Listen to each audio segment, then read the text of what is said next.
Listen to me. Talk to God often. Even if you're not perfect, just talk to him every day.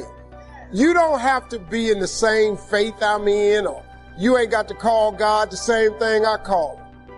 But listen to me, you do have to call him, though. Faith don't make it easy.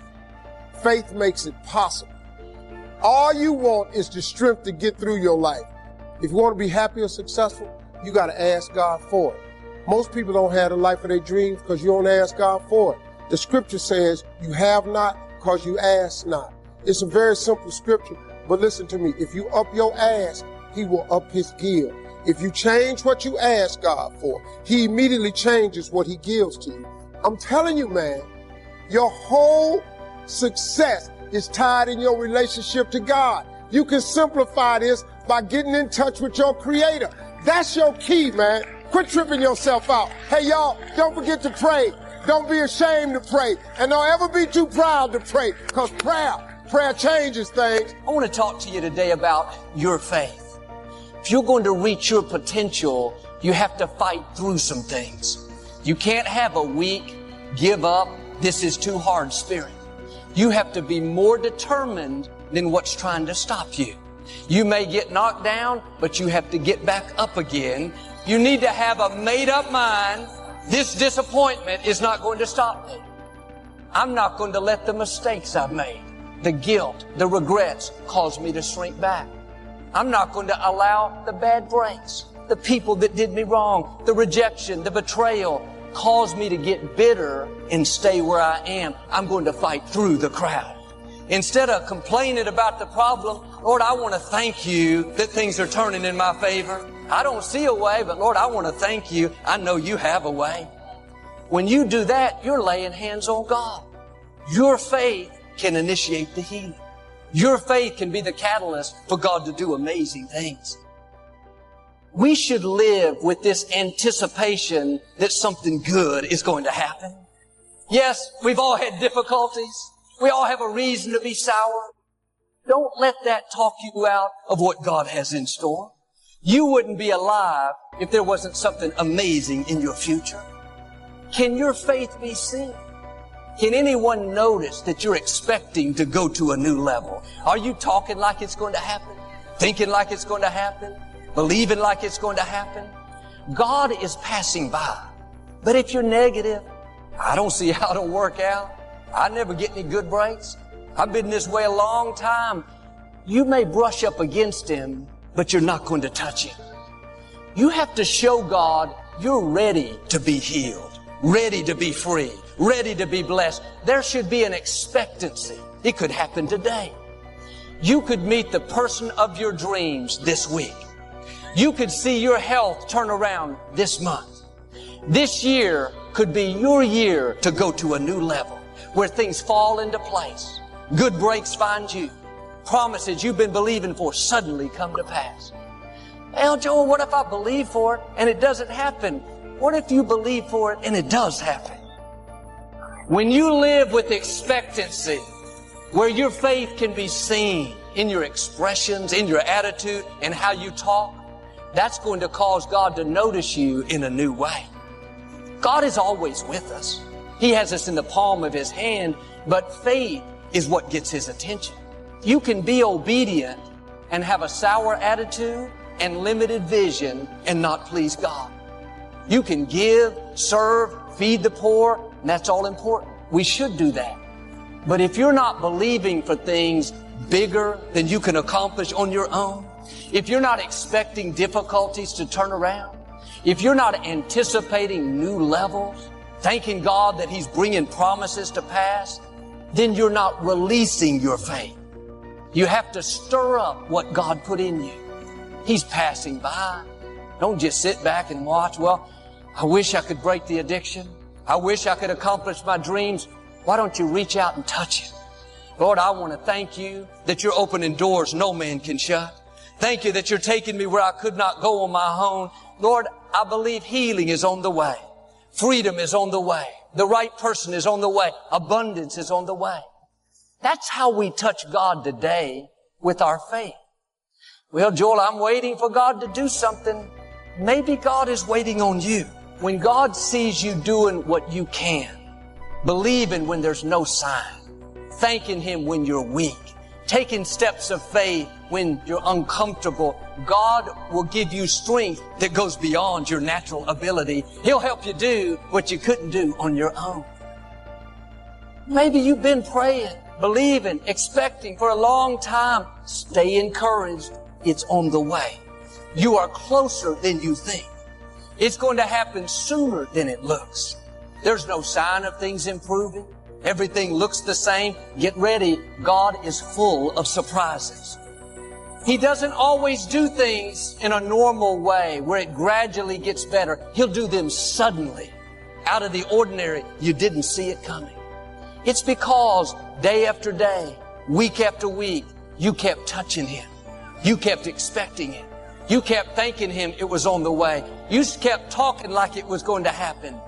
Your faith is going to make you whole. Your faith is going to break the addiction. Your faith is going to bring you out of debt. Your faith is going to help you accomplish your God-given dreams. People will try to talk you out of your miracle. They'll tell you all the reasons why you can't get well, why you won't break the addiction, why you won't meet the right person. It's because they don't know what God put in you. They can't hear what you hear. Negative voices will try to discourage you. But when you get quiet, you'll hear that still small voice saying, this addiction is not your destiny. You're better than this. Living in lack, not able to get ahead, is not your lot in life. Abundance is on the way. Being depressed, no passion, that is not who you are. Freedom is coming. Joy is coming. Breakthroughs are coming. God whispers in your spirit dreams and promises. So maybe it's time for you to check yourself, man, because ain't nobody else gonna check you. Maybe it's time for you to check yourself and say, no matter how it may look, I'm gonna continue to trust you. And this message might not be for everybody, man, but I'm telling you, the reason why I'm at today is because of God. What you put up against that is meaning. Meaning is actually the instinct that helps you guide yourself through that catastrophe.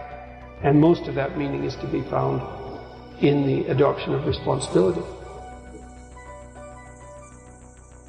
People are looking for the excuse, and the truth is the excuse is completely valid, but that's still not going to change your circumstance. So the test is not whether or not you know the reasons for not succeeding. The test is whether or not you're willing to do whatever it takes to get to that next level. And a big part of the whatever it takes actually is just remain teachable. Just be a student of the game, a student of life, a student of those who've achieved. Wanting to become extraordinary, to transform yourself into something that is truly undeniable, to become so good that they can't ignore you.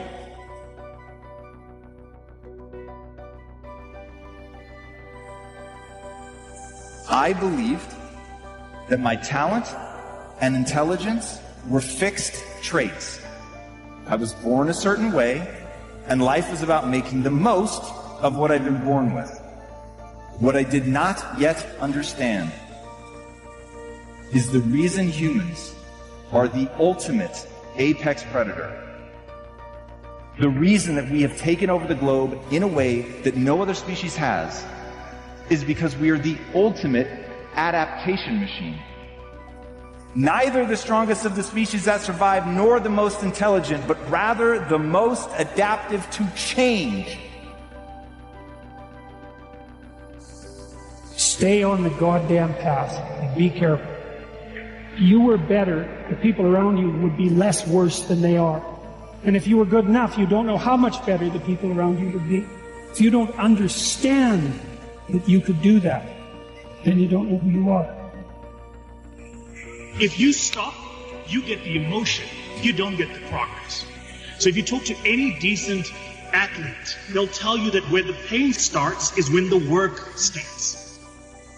Talk to any decent entrepreneur that's built a large-scale business, they'll tell you the shit they have to go through. So you either get the emotion or you get the progress, but you can't have both. What you build your self-esteem around matters. And whether you realize it or not, each and every one of you has something that sits at the core of how you feel about yourself And from that, your identity, your sense of self-worth, your self-esteem, it is all built around that thing. Happy exists in a binary. Happy, sad, positive, negative, pessimist, optimist. Those are all binaries. Joy wraps its arms around the full spectrum of the human experience. Joy is when you see how fragile, temporary, fleeting this experience is. Joy is we're here. And we're in this moment. I think it's really important. I think this idea of identity is just so powerful. When somebody asks the question, who are you? How do you answer that question? Things that are robust, that are strong, that are tough, that can take just a lot of abuse before they break, they are still ultimately defined by their breaking point. Something that is anti-fragile, on the other hand, is something that the more you attack it, the more it is pounded on, the stronger it gets. Now imagine being able to build a belief system, the thing that you build your self-esteem around. If all of that were tied to something that is truly anti-fragile. Only because I suffered so much, I don't want anybody else to. But think about it. Most people suffer even when they're successful. Listen, if you're successful and you're not fulfilled, that's the ultimate failure. If you got people that love you and you're not feeling joyous and alive, something's wrong. And you know what it is? You got an old home you're used to. Maybe the home you're used to is not a very happy home. It's a home of worry, a home of frustration, a home of anger, a home of feeling everything's unjust. And so you find a way to get back home using whatever the environment you can use. How many of you know somebody? Self than you do on your job. Once I got that, it turned my life around. Learn to work harder on yourself than you do on your job. He said, if you work hard on your job, you'll make a living. If you work hard on yourself, you can make a fortune. If you would have known me at age 25, you would have said, Jim Rohn's a hard worker. If you'd have known me, you'd have said that. I'm the guy, I don't mind coming a little bit early, staying a little bit late, I don't mind that. You'd have said, well, Jim Rohn's a hard worker. You say, well, how come he's got pennies in his pocket, nothing in the bank, and behind on his promises? Well, I was a hard worker, but I was working hard on my job, not on myself. I'm telling you, if you'll learn that simple little principle and start the process today, latest tomorrow, give you tonight to think. The easiest thing I've done was to get out from under the labels and to live the life that I live. The most difficult thing I've ever done was to believe that I can do it. The difference is that when you don't know what's impacting you, and it's something that's holding you down and you're not aware of it. There are things that when you, in my situation, you live in a dominant culture that is designed to destroy your sense of self and your belief in yourself, and you have to learn ways in which you can begin to connect with this power that you have within yourself to handle where you are. The key is to be constantly in a perpetual process of discovering the truth of who you are and fighting constantly to look for ways in which you can escape the inner conversation. Between ages 0 and 5, we determine what's available to us and what's not available to us. And so that was a defining moment. I knew there are certain things I could not do, certain places I could not go. They used to have signs on Miami Beach that said, Jews, dogs, and coloreds not allowed. And so now you have to operate within the constraints of the dominant society and the things that they've created for you. And it's a challenge to see yourself beyond that and to work to get outside of that, even after those laws have changed, because that has become so much a part of you. You unconsciously operate within the parameters of what has been put in place. Like you're driving on the expressway, the 405, and you'll get off on an exit that you weren't going in that direction, but you unconsciously did it because you've done it so many times that many people, because they're not making a conscious, deliberate, determined effort to think outside of what life has thrown at them, they end up doing the same thing over and over and over again. Einstein said that thinking that has brought me this far has created some problems that this thinking can't solve. And so through relationships, through reading, through studies, through goals and dreams beyond your comfort zone, it allows you to begin to live out of your imagination as opposed to out of your history. Disney said, the imagination is a preview of what's to come. Think about your life along 6 dimensions. So the goal is this. You're going to take care of yourself. You're going to have a life in 3 years that justifies its suffering. That's the goal. So you can invent the damn life, but you have to think what you would be satisfied with so you wouldn't be all bitter and resentful. It's like, okay, what do you want from your family? What do you want from your friends? How are you going to educate yourself? What do you want for your career? How are you going to use your time outside of work? How are you going to handle drugs and alcohol and other temptations like that? How are you going to keep yourself mentally and physically healthy?